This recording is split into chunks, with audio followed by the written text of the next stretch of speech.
This is our joint committee of Labor and Technology and Government Operations. I'd like to welcome Chair McKelvey and Senator Moriwaki for joining us. Thank you for coordinating with us to have our joint hearing. Today is Wednesday, March 25th, 2026. It's 3 p.m. We're in conference room 225. Just a few housekeeping announcements. In the unlikely case of technical failures, this meeting will reconvene here in conference room 225 on March 27, 2026 at 3 p.m. For all testifiers, including those on Zoom, we ask that you stand on your written testimony. If your oral testimony is different from your written testimony, the time limit for each testifier will be 1 minute. The content, including the hearing notice, copies of the measures, and testimony, can be found on the legislature's website. If time permits, decision-making will occur after we hear from all those offering testimonies. We have 3 items on our agenda. We'll begin first with our first item, which is House Bill 1663, House Draft 2. This is relating to reimbursement of public officers and employees. First up on our list is Bonnie Kahakui. Good afternoon, chairs, vice chairs, and members of the committee. My name is Carrie-Ann Sasaki, and I'm testifying on behalf of Bonnie Kahakui, State Procurement Office Administrator. The State Procurement Office stands and providing comments. Okay, thank you, Ms. Sasaki. Standing on their testimony, providing comments. Kamakana Kamiloa, UPW. Chairs, UPW stands with testimony and support. In support, thank you.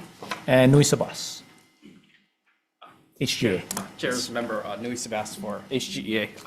We submitted testimony in strong support. I do just want to request an amendment just to delete the term through no fault of their own on page 4, line 5 to 6.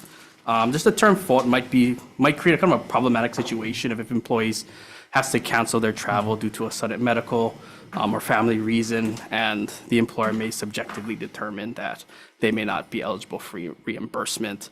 I also had a chance to take a look at SBO's amendments, and we are amendable if the committee decides to accept those amendments. However, for one of the amendments that they did put as determined by the comptroller, is one of the amendments, I do request just more of a nexus to what they're referencing in their testimony for interest rates for late vendor payments. Happy to answer any questions. Thank you. Thank you, Mr. Sabas. That completes our list of registered testifiers. Anyone else in the audience that wishes to testify on this measure? If not, members, questions? Yeah, Chair McKelvey. SPO. Just to real quickly, have you, they had a question about your. Oh, yes, if you're able to, please come forward, Ms. Sasaki. Sure. Thank you. About reference to the comptroller, right? Yes. No, I'm not. You had a question about one of their proposed amendments insofar as the comptroller goes, right? Yes. So, Yes, we. might as well just come up since we're. Yeah, so I guess our request for that amendment would be, so in their testimony, they reference the interest rates that would be determined by the comptrollers is in section 103.10 for late vendor payments. So we just request that there could just be more of a nexus between kind of what they're referencing in their testimony with the amendment they're requesting. If that makes sense. I guess the logic behind it is there is a process in place, and for consistency, there's a formula calculation, for late vendor payments. So therefore, we'll just have it, across the board. It is adjusted quarterly, so that way rates may be, not just a static rate. Well, of course, yeah, and we're not objecting to the calculation of that. We just, in the measure, we just wanted to just have that more of a nexus and stuff. Oh, I see. I'm just saying, I'm not accusing this comptroller, but who's to say future comptrollers, they to say put 0 wording, okay. and stuff, just got so, it, got it. and stuff. So that's kind of just our concern, but yeah, we have no objections to the actual interest rate determined in that section and Okay. stuff. Does her explanation, I guess, satisfy you guys insofar as the whys? Yeah, we're good on the whys. I think it's just the language of it, if there can just be that. Well, it's so late in the process, that's why I'm trying to basically drill down now, like, okay, there may not be time to come up with said magic language, so if knowing that this is why they put it in, if we were to move it with their amendments, would you guys have heartburn over that, or is that something you continue to talk over? we're happy to continue to talk about that. Thanks, Chair. Appreciate it. Chair, Oh, Further sorry, questions? sorry. Yeah, Senator Morwaki? so a question for SPO then in response is that if we said as determined by the comptroller pursuant to 103D or 10310 or HRS or your HAR, you have rules that have the quarterly, Well, I so- believe, something where there's a statutory authority. Is that what you're talking about? Yes, yeah. Yeah. Yeah, there is the HRS 103-10. Yeah, so if we Payment for say, goods and services, and the comptroller's memo is based on that. yeah, and that, on so that if you say statute. determined by the comptroller pursuant to 103-10, does that satisfy? Yep. Yeah. Yep. Okay, cool. Okay, figured out, perfect. I have another question for the both of you. No, stay there, stay there. It has to do with Nui's question about taking out the no fault of their own. Is there any other language, like good cause exception, or some other language that would be a little bit more specific than no cause, good cause exception? Is that a language that would be agreeable to SPO? Maybe As versus no, I mean, no fault of their own seems to cover it, but I guess you're feeling uncomfortable with that. a legitimate reason or? No legitimate Yeah, reason? we're good with Is that- for a legitimate reason or for good cause. Either, So- good cause. Good cause, no, good cause, for good cause. For good cause. Yeah, that's a standard term that there's a universal definitions behind. There's not going to be any kind of interpretation. Okay, thank you. Yeah, thank you. Members, any further questions? Okay, if not, we'll move on to our next item, which is House Bill 2335, House Draft 1. This is related to workforce development on Zoom or in person, DOT. Hello, Deputy Director Lee. Hello, the chairs, members. The DOT is in strong support, as our written testimony says, but I do have a correction, and it starts with the statutory change in the RAMSAIR. I would like to request for a strikeout under that first RAMSAIRs where it starts, state departments, divisions, and agencies shall have the following flexibilities regarding minimum qualifications to strike out for positions having a salary range at or below SR 10. When we were doing the research, we were reviewing Act 291 of 2025 and the Department of Health's pilot program, so we made a mistake on that. Okay. Thank you. Thank you. We might have some follow-up questions. Okay. Thank you. Okay, that completes our list of registered testifiers. Anyone else on House Bill 2335? If not, members, questions? Okay, question for Deputy Director Lee. Okay, so we did receive your testimony, so your further request is to strike out the language from state departments all the way to SR 10, that first No, line? I'm so sorry. So it should read, flexibilities regarding minimum qualifications should be a period. And the Oh, period. strikeout is for positions having a salary range at or below SR Okay, 10. so period after qualifications. Yeah, that was a mistake. Okay. Okay, thank you. Any further questions for Deputy Director Lee? Okay, if not, we'll move on to our last item on our agenda, which is House Bill 2597, House Draft 1. This is relating to artificial intelligence. First up on our list is Jennifer Chun, Acting Administrator for DBED. Aloha chairs, vice chairs, and members of the committee. DBED stands on our testimony in support. Okay, thank you. Christine Sakuda, ETS Director.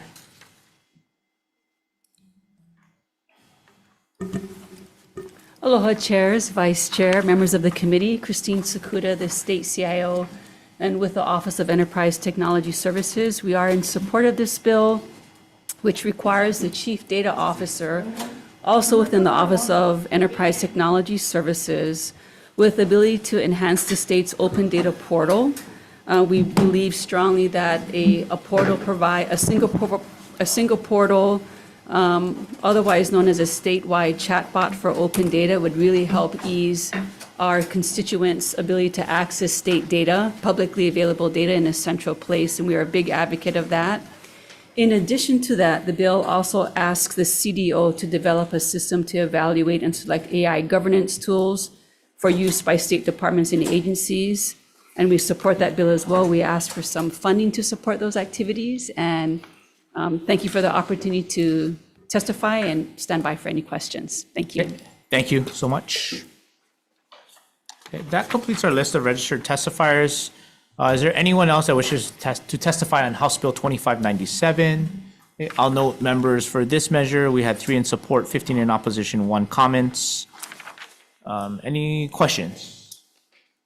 Quick question. Yeah, Chair McKelvey? Super fast, because I know we're running out of time here.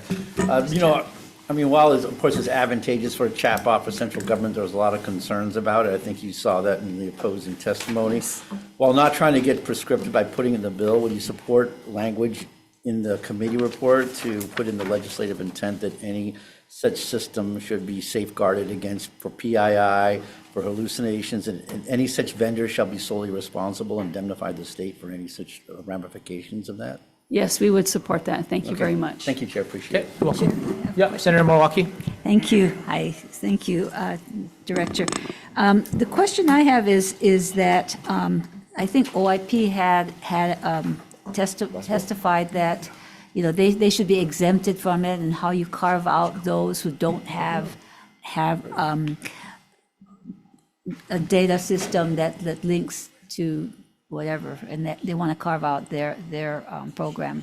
So there may be others, and so I'm just wondering how you might coordinate this, because I think we're putting you in the lead, but a lot of this has to do with social services and people who are Medicaid, Medicare, and how you might coordinate with those kinds of departments where open access is really for people to have information from the community into our programs. Yeah, thank you for that question, Senator. And we value the discussion, and with all of the departments, including with OIP, we talk to them all the time.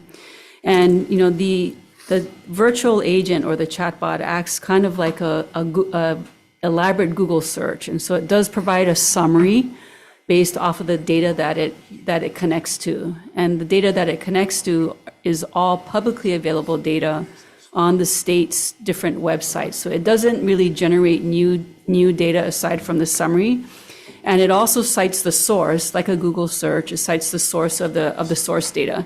So if anyone wanted to know where the data came from, it would be sourced to that.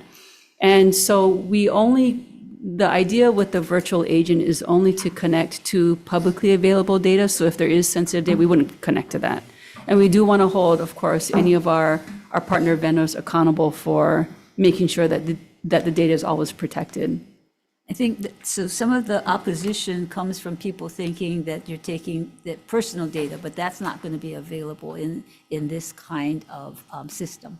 Right. The chatbot links to publicly available data. So the data that the departments deem as publicly available, public data, that's what we're linking to. We don't link to any other data that's not publicly available.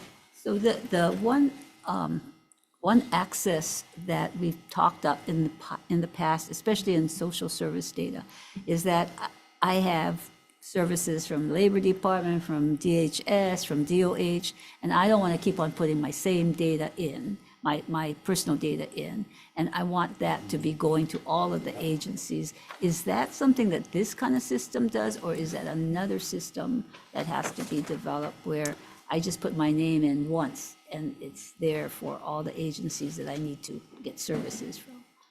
Thank you. Thank you for that question, Senator. So this chatbot is really envisioned to be a virtual assistant, like a chatbot where you kind of ask it questions about, I'm trying to find this, you know, where can I find that?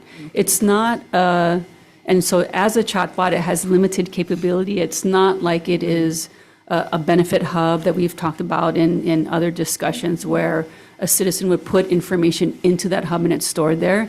It's really envisioned to really be a chatbot to get information quickly to the constituents across the departments. Okay, so it's just the kinds of services and what you need, the benefits and so forth, Yeah. but nothing personal in this system.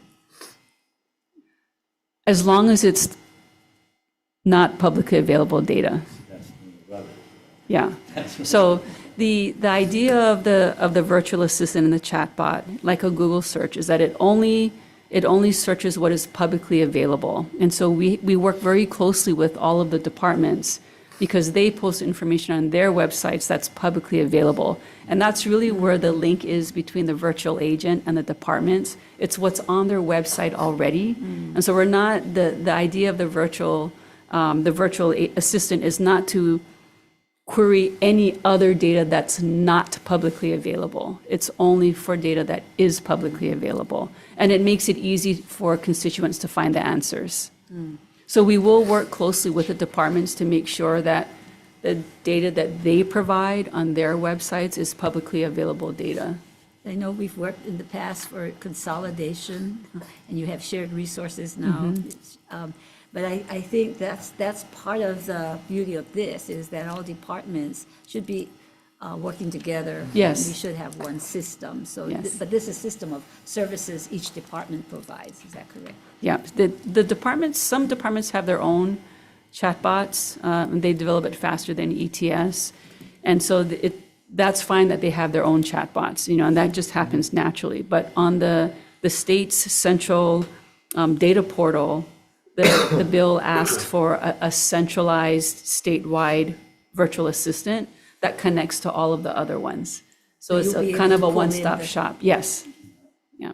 But that's why the bill's important. I mean, all these agencies are running in different directions, with no standards, and sorry, but the PII, there is no standard, and our standard is sorely lacking. So and then AI synthesizes the data. It doesn't just retrieve it. So that's where I guess my concern is, you're now synthesizing and making representation. What if I need help from this, but I get sent to that department, and now I get nailed by, say, the tax mark because I didn't file something on time? Well, the AI agent didn't send me there, it sent me someplace else. I guess that's why I keep coming back to the liability and these things for these types of things, where somebody has a medical emergency, they go to the chatbot and something happens, we get sued, right? Yeah, those are good questions. But that's why I think in the committee report, why we could put that in there, it would be great to put the legislative intent. But I concur with you, what you're saying. Yeah. There any further follow-up questions? If not, the chair does have a few. So Yes. currently now, some departments just develop their AI chat box. What is there an internal memo on usage or how protocols, or is that based on the department, or does that come from you as a CIO? Yes, thank you for that question. So the Chief Data Officer, in collaboration with the Data Task Force, which is legislated, thank you for your support on that, has developed a set of guidelines, AI use guidelines, data use guidelines that's posted on the website.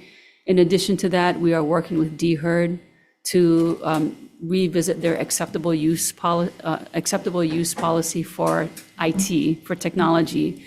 And probably that needs a facelift too, so that all state employees are aware of the opportunities as well as the dangers of abuse of AI and technology. And so we work on that. And so I would like to strengthen that in the future from guidelines. But again, it's a conversation that we're having with our partners. And I would also highly recommend bringing the unions in, because there's been a lot of concerns, and this is a conversation starting up in other jurisdictions. Yes, absolutely. Any further questions for Ms. Sakuda? Okay, if not, we're gonna recess. I think I called all the testifiers on that. We'll go to recess Thank you very real quick. much. Thank you.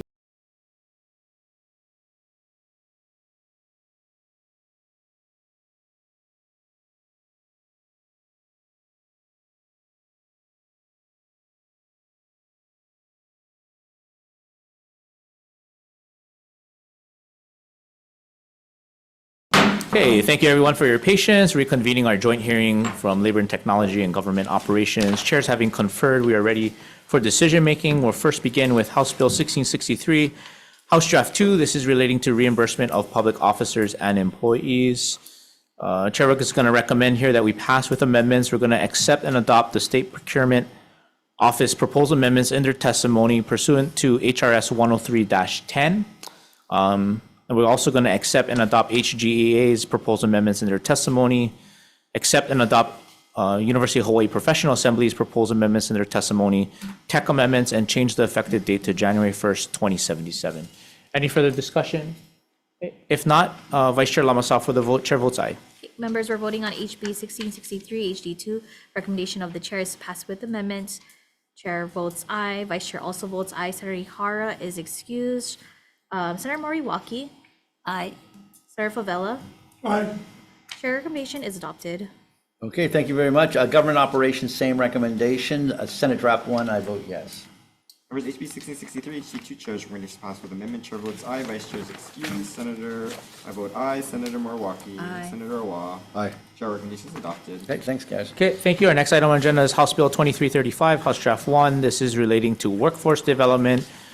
Chair's going to recommend that we pass with amendments. We're going to accept and adopt HDOT's proposed amendments. However, we're also going to further amend it based on the testimony that was provided by Deputy Director Lee, where in their proposed language, where it begins in HRS 76-22.6 under recruitment and minimal qualification review, we're going to put a period after the qualifications that's outlined in their testimony, and then strike out the word starting from 4 all the way to SR 10.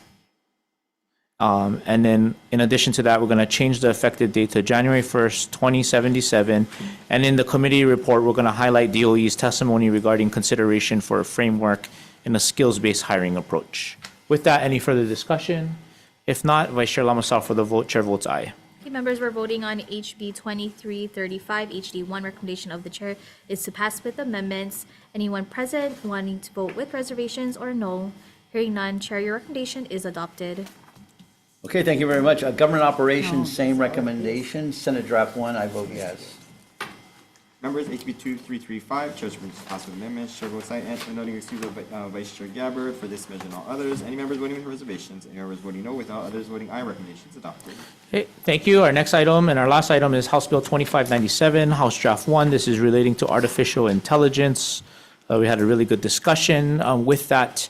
Recommendation here is to pass with amendments. We're going to accept and adopt OIP's proposed amendments in their testimony, tech amendments, and we're going to change the effective date to January 1st, 2077. In the committee report, we're going to highlight ETS's testimony, in which it would be $2 million to develop the tool and hire 1 AI engineer and 1 AI scientist. And then Chair McKelvey, you had some Yes, further. for our discussion, rather than be prescriptive and put it in the bill, we're going to put it in the committee report that any procured AI system has to indemnify the state for liability protection for some of the things we've concerned, and anonymize and aggregated data on breaches, hallucinations, and other types of misuse of AI, so we can ensure that the vendor and the system is working without any needs for it. And then finally, to have the group encourage and work with agencies, on all agencies, to adopt and modernize their definition of PII, so the information contained within will not be misused or put out there, especially as far as generative AI goes. Could you repeat that again? I could repeat it again, or I can just go joking. ahead and I'll just do a print statement. Yes.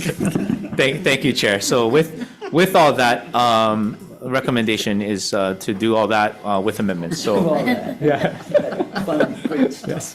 So Vice Chair Lamassoff for the vote. Chair votes aye. Okay, members were voting on HB 2597 HD1. Recommendation of the chair is to pass with amendments. Anyone present wanting to vote with reservations or no? Hearing none, Chair, your recommendation is adopted. Okay, Committee on Government Operations, same recommendation. Senate Draft 1, I vote yes. Members, HB 2597, Chair's recommendation passed with amendments. Chair votes aye. Any members voting with reservations? Any members voting no? Without others voting aye, recommendation is adopted. Thank you. This concludes our joint hearing. We are adjourned.